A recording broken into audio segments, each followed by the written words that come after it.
Today, we pause to remember a day that tested our country.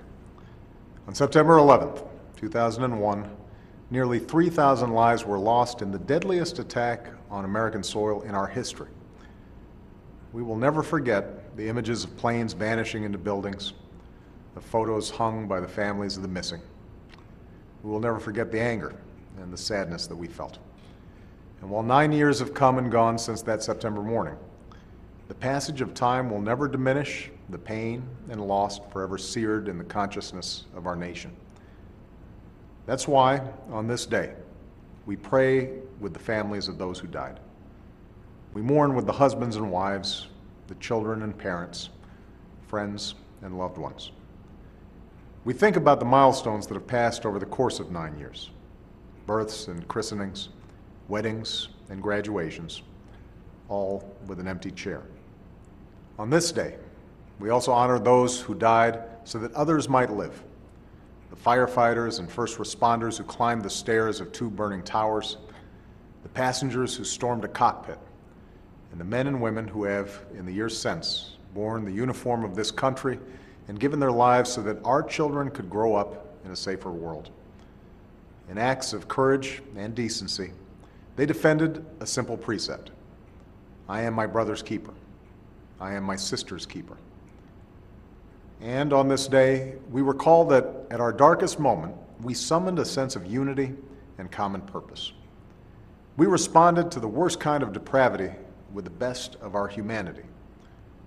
So, each year at this time, we renew our resolve against those who perpetrated this barbaric act of terror and who continue to plot against us, for we will never waver in defense of this nation. We renew our commitment to our troops and all who serve to protect this country, and to their families.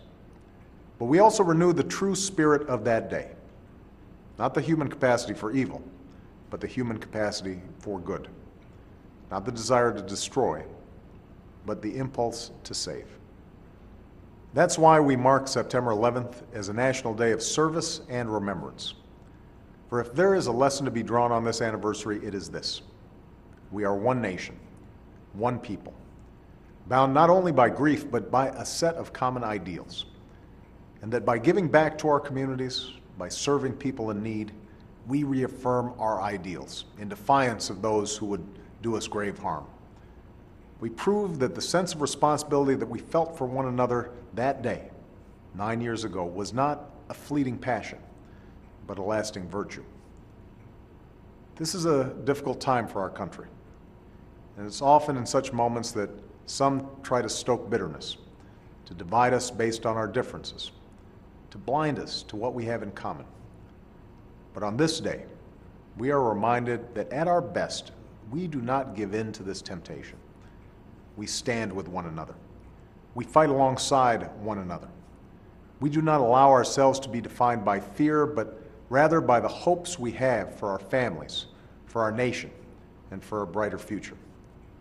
So let us grieve for those we've lost, honor those who have sacrificed, and do our best to live up to the shared values that we have on this day and every day that follows.